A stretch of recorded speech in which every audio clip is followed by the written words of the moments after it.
Thanks for downloading the McKay interview. This podcast is brought to you by Kyoto Japan Automotive Group, a company which I've known personally for over 20 years, and your one-stop shop for tyres, batteries, and auto parts. Visit their website at www.kyotojap.com for more details. My guest on this podcast is General the Lord Richards of Herstmonceux, Chief of the UK Defence Staff from 2010 to 2013. Once described by his BBC interviewer as shrewd, swashbuckling and outspoken, knighted by Her Majesty the late Queen not once but twice, served in Northern Ireland, the Far East, Germany, East Timor, Sierra Leone and Afghanistan, where he was in charge of all NATO operations, and has been styled as not just a military soldier but a moral one too. We discuss, among other things, the strategic dimensions of war. How could we not talk about Ukraine and Russia? And I ask him if it's not true that NATO wants Ukraine to win, but does not want Russia to lose. He laments today's dearth of statesmen and stateswomen and the death of grand strategy when it comes to rivalry between nations that can end in conflict. I hope you enjoy the podcast.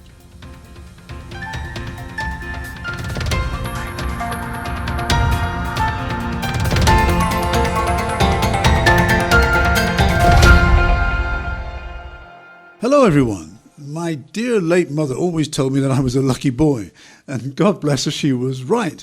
I'm here for the second time in 9 years, sitting in front of the United Kingdom's premier soldier, who's honoured me, in fact listeners, all of us, with his time to share his thoughts with us today.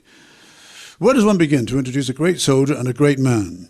My guest today, here in Geneva, because he's visiting, is General the Lord Richards of Herstmonceux, Chief of the UK Defence Staff from 2010 to 2013. And he's been described as shrewd, swashbuckling and outspoken, knighted by Her Majesty the Queen not once but twice, served in Northern Ireland where he was awarded a mention in dispatches, the Far East, Germany, East Timor, awarded an operational CBE, and Sierra Leone awarded a DSO, Distinguished Service Order, and Afghanistan, where as a four-star general, he was the military officer in charge of all NATO operations and worked closely with President Karzai. For this, he was awarded an operational knighthood, the first, incidentally, since World War II. He counselled his British political masters not to get deeply involved in either Syria or Libya conflicts. And he's been described as not just a military soldier, but a moral one too. He says that he associates the military with doing good. And apparently he was also once Jim Collins' bodyguard. Well, there's a story there for another time. 42 years a soldier, his whole professional life. General the Lord Richards, David, if I may, welcome back to the McKay interview. It's very good to have you with us once again in Geneva, and I hope that you and your wife are comfortable here in the friendly Warwick, Geneva. Perfect. Thank you very much, Michael, and it's great to be back here. It's good to see you again. But David, my list of questions bulges, no surprise to you, I'm sure. Let me begin with the war in Ukraine. You told me in May 2014, when we last sat together with microphones in front of us, that your views on Ukraine and Russia were not mainstream, and that's the word you used at the time. We're in a different situation now than then. Russia has just illegally annexed, invaded Crimea. Few people died at that time. Now countless people have died, soldiers and civilians, towns and villages razed to the ground in Ukraine. What is your assessment, David, of the current situation and options for both sides, plus NATO, as autumn slides into winter? I think that could take most of the rest of the time we have available, Michael. Let's try. But yeah, thanks. Things are considerably different from 2014. I was really thinking of the historical context in which Crimea sat. And note that the West, NATO, did not go to war in 2014. And while we're not formally at war with Russia today, we are in many respects in our support of Ukraine at war, all but fighting troops on the ground, I'd say, and obviously in the air. But that would be my start point. I can explain why Russia has done what it has, because I think understanding your enemy was something that the Chinese soldier philosopher Sun Tzu famously and correctly said, and I'm not certain the West has understood its opponent in Russia, and I might come back to that. But we've only been at war as a result of what they did in Crimea and in the Donbass and the four oblasts in the east of the country since February last year. So there's a big difference between 2014 and now. I'm not for one moment trying to excuse what Russia has done. I find her actions inexcusable, but like many far more expert than me on Russia, I can explain what Russia has done. And if you go back through their history and the way they felt slighted post-Cold War, the way we sort of took them in but then rejected them again, the way our own deterrence posture failed, our failings in Afghanistan perceived again in Iraq, our inability to balance things out in Syria. I think they drew lessons from that, probably not particularly false ones, on Western robustness towards them. And in February last year, they decided wrongly to chance their arm, and they got it very badly wrong. And the point I suppose it'd be worth making is that Russia strategically has been defeated, in my judgment. Strategically? Strategically. Could you just describe what that means? Well, everyone knows that Russia set out to reoccupy Kyiv and to dominate the whole of Ukraine, to make them some sort of vassal state again, if you like.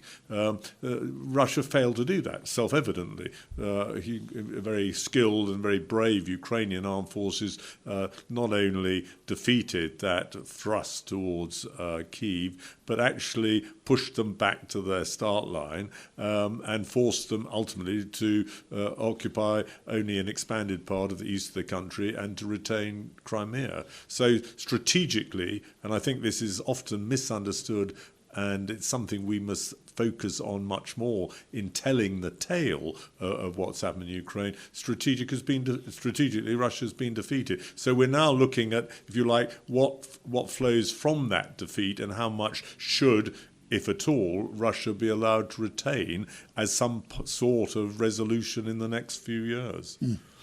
Tell me a little bit about how you see, we could talk much longer about that, as you said, because I had some other things that have come to me, but I just wanted to move on a little bit, just to understand how you as a military man, and now retired, but still taking a close interest in these affairs, and I'm sure with a lot of 42 years of knowledge and experience, suppose an unfriendly and rather powerful France wanted to take the Channel Islands back, even though the Channel Islands is not technically part of the UK. The UK is responsible for their defence. And supposing Argentina had a new regime that wanted to reclaim the Falklands, or even an aggressive Irish Republic to take Northern Ireland. I mean, what would your view on international law in such circumstances be? Or is that an unfair question? Well, I think it is slightly unfair, and they're very hypothetical, but nevertheless, I think, I'll give it a go if you want. I mean, in my judgment, and after 42 years of service, of studying war, and of being something of a military historian, I'm a great believer in the Colin Powell school of overwhelming force. If you're going to go to war, you go to war and with the aim of winning quickly and decisively. You do not go to war in dribs and drabs, incrementally, which is what we have done on behalf and with Ukraine this time round. I mean, we sort of tested the water last year. We gave Ukraine a bit of this and a bit of that. We've done it again this year. We're now giving them longer range weapons. And they're still waiting for stuff. And they're still waiting for more, and they need more. So I think it's a cruel injustice and something of a hoax to persuade people to go to war, to fight and to die in tens of thousands, which is what we're now talking about in the case of Ukraine, not counting all the wounded and maimed soldiers that will be coming back from the front, plus all the civilian casualties, plus all the economic damage and infrastructure damage. We're doing that to some degree on false pretenses. Now, I would judge that the chances of Ukraine gaining its perceived objectives, that is, to retake post-2014, as I emphasised earlier, not February 2021, 22, Crimea was not a factor first time round, but we've made it one quite understandably now, and to retake the eastern areas that they've expanded, the Russians, to do all that without the resources to manage it quickly and decisively is something of a cruel hoax on potential on the people of Ukraine if you're not going to give them the kit properly.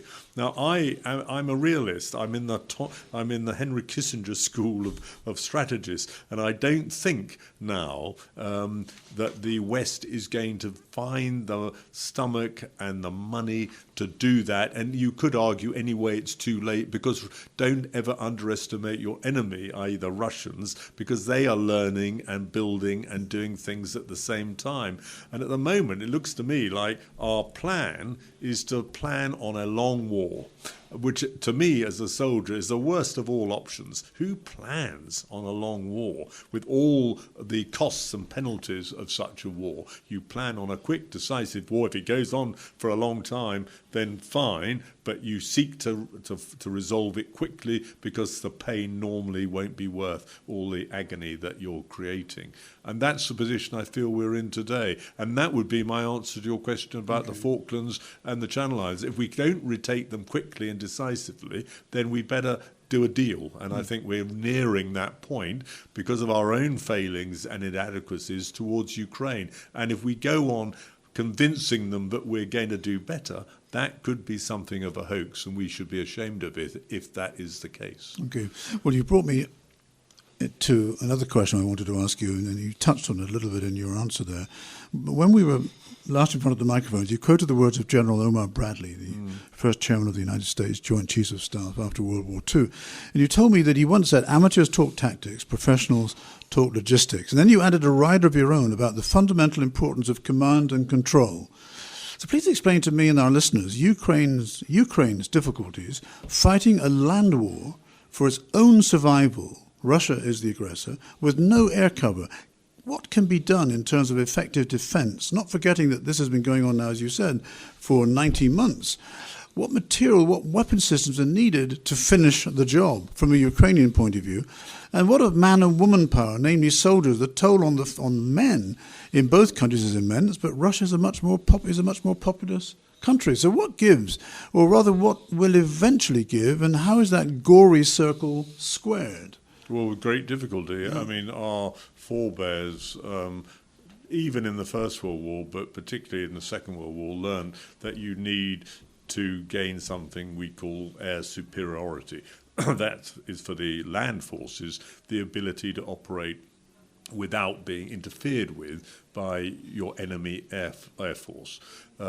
Ukraine has not achieved that because it doesn't have an air force that's capable enough. That said, with modern anti-aircraft systems, air defense systems, they can achieve much more than was the case back in the 1940s. Because of the technology. Yes, I mean, you can take down aircraft today from some distance. You don't need other aircraft in order to do it. In many ways, it's better to do that. So that has enabled Ukraine to create, if you like, local air parity. They can, their land forces can operate. Can I just interrupt? When you say it's better to do that, it's less expensive or less lives likely to be expended? Both. It's less expensive. Yeah. Aircraft are very expensive to run and to train pilots. It's much easier now to use air defense weapons.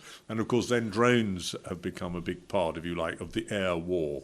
Very cheap, almost throwaway, and can be at a local level very decisive. So it's not quite as critical as it was, although if Ukraine did have air superiority, there's no doubt that they could achieve more on the ground. I see. Isn't it true, would you agree, maybe I'm not trying to put words into your mouth, that the NATO countries want Ukraine to win, but don't want Russia to lose? I mean, this is a conundrum in a way for non-military people watching it on television. Well, it is a conundrum, and there is something in it.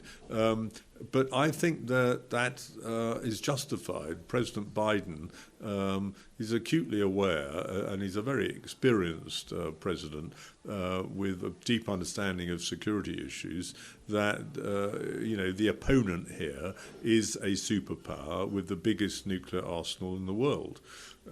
So, yes, there has been a degree of self-deterrence, if you like, and quite clearly, I think the Americans have said, we don't want you to take the war into Russia, certainly not with weapons that we've supplied, because that could be a casus belli. Now, I don't think that is a major risk, but I think that is an understanding between Moscow and Washington that is probably one we should be comforted by. So how do you win? It's a critical question. Normally, if you wanted to defeat an enemy like Russia, in the case of Ukraine, you would take the war into Russian territory. You might even threaten Moscow, not with a few drones, but something much more dramatic. We're asking Ukraine to take back Ukrainian territory without the freedom to do what any military commander traditionally and historically would expect to do. That's pretty tough. And without doing what they're doing to Ukraine, exactly. Destroying their cities and killing their civilians. That is pretty difficult. Yeah. And that's why I, right from the beginning, whilst hugely sympathetic with Ukraine, have questioned whether it's doable.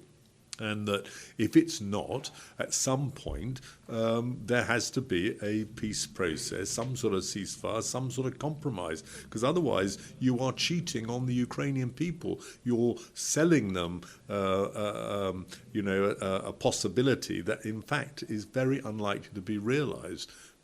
By definition, and that can't be good. It's not very moral, let alone practical soldiering. My guest today is General the Lord Richards of Herstmonceux, Chief of the United Kingdom's Defence Staff from 2010 to 2013. David, let me just ask you a slightly different question, because obviously you're a military man, you've spent your whole life in that, but as a very senior officer, you've spent a lot of time dealing with politicians. So how do you deal the military level with political allies who waver? And for the sake of this, we'll call them fair weather friends. Slovakia, perhaps, Hungary, maybe Poland in the months ahead. And who knows if there's a change of government in the United States, it could be the United States modifies its position. Who knows? But in your position as a military man, when you've had to deal with allies and build coalitions, how does that work if you feel they don't really have their heart in it? Well, I think you've got to use the force of logic and of argument. Obviously, I to some degree had this experience over Afghanistan back when I was ComISAF, as NATO expanded across the whole country, and I was responsible for that. And some countries were a little less enthusiastic about the costs and requirements of that process, and militarily I felt they should be, and we had quite big arguments about it. Luckily, my own country and Tony Blair was very supportive. That made it helpful, but it's often me in the dock, if you like. Looking at Hungary and Slovakia, and yes, Poland, and one or two other countries that are beginning to waver, the irony is that that is the reality of democracy. The price to the Ukrainians of the war in Ukraine is absolutely huge. But it's a big price in other countries too, economically and in terms of their own military capability. I mean, I read today a British source in the Ministry of Defence said we've got no more kit to give the Ukrainians, which was, I knew was the case, but it's the first time the British are now admitting it.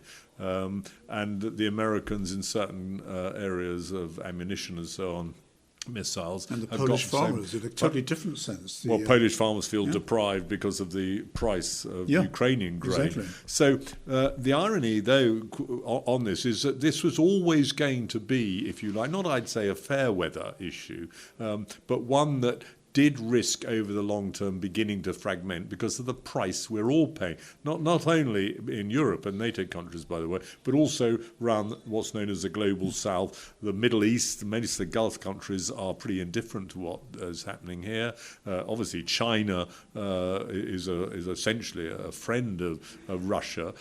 Incidentally, if we were thinking grand strategically, the West should be thinking about how to divide Russia Russia from China rather than pushing them together. Yes, so the question has to be asked, what after you defeat? How do you defeat? No one's defined victory, by the way, too. In the case of Ukraine, they talk about it being the recapture of all the February 21 territory, and actually then many, including President Zelensky, talk about pre-2014 territory. But that doesn't mean Russia's been defeated. Russia's not going away. It means they've been kicked out of Ukraine. But Russia may well say, fine, that's a temporary pause. And I'm rather conscious that in Versailles in 1919, we did similar stuff with the Germans, who 20 years later, having learnt their lessons in their own way, came back to do it again. So we want to be very, very careful how we define victory. No one yet has.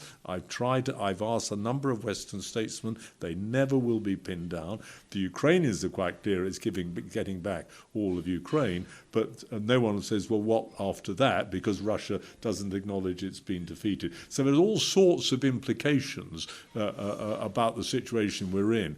And I think the irony is that the West is now talking about digging in for the long haul, i.e. for 2, 3, 5 years, which is exactly what Russia would like us to do, because Russia thinks that they will then have the military and strategic advantage. And my judgment is they're probably right. So we shouldn't be seeking to do that. And let me ask you another hypothetical question, David. Were President Zelensky of Ukraine to take counsel from Clausewitz, and you've already mentioned Sun Tzu, the famous Chinese general military strategist even from the 6th and 5th century BC. What do you think they would say to him in his position as president of a small country with this massive neighbour that's taken 25% of his land? Well, Clausewitz and Sun Tzu. Sun Tzu did also say the acme of military skill is to defeat your enemy without firing a shot. Yes, I read that. Yes. Yeah. I wish President Putin had pursued that line. It would have been rather much better for all of us, including Russia. Because, as I say, I think Russia's been strategically defeated. It's now a matter of how you resolve the peace that will flow from that defeat. And I really want to emphasize the West needs to emphasize Russia's defeat instead of worrying about what it's much more important to those living there, but worrying about what historians might eventually view as sort of tactical detail. Now, you mean Russia's strategic defeat? Is that what you yes, say? Russia's defeat? They have been defeated, yes. As I said, strategic. But so we're now worrying about 4 oblasts in the east, or parts of them, and Crimea. I would say that those people, Clausewitz and Sun Tzu and other great military strategists, would say, let's play a long game. Let's look grand strategically where we want Russia in 40, 50 years' time. Russia will always be a great power, if you like, in inverted commas, the sheer size and the natural resources and all the things we associate with Russia, her history. So we want to bring Russia into the body of the Kirk, into the body of nations. We want to divide Russia from China. Arguably, there's a debate to be had there, but we certainly don't want to thrust them together in opposition to the rules-based order and all the other things that we hear so much about today, i.e. the West. And we want to try to get the world to reach some sort of accommodation, some sort of new version of the Congress of Vienna, I would argue. That's what I would be seeking today, because there's so many things that are at risk. There's the climate change, mass migration, the impact of AI, all these different things, let alone more traditional triggers for war, that the world needs to grapple with and reach some sort of accommodation. And I suspect it'll come down to interests versus values. Where do you, which is more important? And I think values have predominated the West's view of life over certainly the post-World War II period and since the collapse of communism, without doubt. And there is a case now for looking more hard-headedly at interests, sometimes trumping values. And I don't use the word Trump with the ominous thought that President Trump may well come back in and he'll have a view too. Of course. Let's talk about NATO and the European Union. NATO is now much bigger and even closer to Russia's borders, something that Putin did not want. but it's happened. In the circles in which you move, David, what talk is there of a European Union army? And if you had an hour with Ursula von der Leyen, the EU Commission's president and a former defence minister of Germany herself, what would your counsel be to her about a European Union army? Well, I'm funny. I've met her 2 or 3 times and had the pleasure of sitting next door to her at a dinner in the Middle East when she came out for a conference. So we did talk about these things at the time. First of all, I would say that NATO is Europe's army and is the EU's army, and that we've invested so much in NATO that we should, to a large degree, be content with that. But bankrolled by the Americans, still. Yes, but it is background. Yeah. We need to. That's a different issue. We need to put more into NATO. Absolutely. If I was President Trump, I'd be saying the same as he did, and will again if he becomes president for the second time. That NATO, European members of NATO, have had it easy, if you like. But the big lesson of what's happening today in the case of Ukraine and indeed since the Second World War and during the First and Second World War is you'd be silly not to stay closely alongside the USA, at least for many, many, many years to come, because however big and capable the European army or bit of defence within NATO might become, as you were suggesting, it's really still going to be determined ultimately by what America can do. All that said, I personally believe that Europe must create a more autonomous military capability. It's absolutely natural that they should at some point do this. The Americans are owed it after all they've committed to us. You think the Americans would want that, really? Yes, absolutely. I don't think it should threaten NATO or ultimate American sort of not dominance but influence within NATO. It won't substitute for NATO. It just that it means it's more organised. I mean, every nation in NATO trying to have a similar army, navy, and air force in miniature often, as opposed to particular countries specialising, say, in air, another in maritime, another in land forces, which could come eventually from a sensible division of responsibility within the EU. I would have thought is sensible to look at. That could be organised from. Yeah. So I think it's a long answer to your question. I apologise. That we would be right, and she would be right to pursue it, but not at the expense of NATO, because NATO is and will remain, in my judgment, critical to the security of all of Europe. Okay, David. Last question, and it in a way brings to the point of your visit here to Geneva. You've got a speech coming up later this evening to the British Swiss Chamber of Commerce and the Geneva Centre for Security Policy to give your thoughts on the lack of statecraft, the lack of statesmen and stateswomen, and the dearth of strategic thinking, which you've touched on already. Aren't you just thinking, though, David, of democracies? I mean, dictators and autocrats seem to think more long-term, don't they?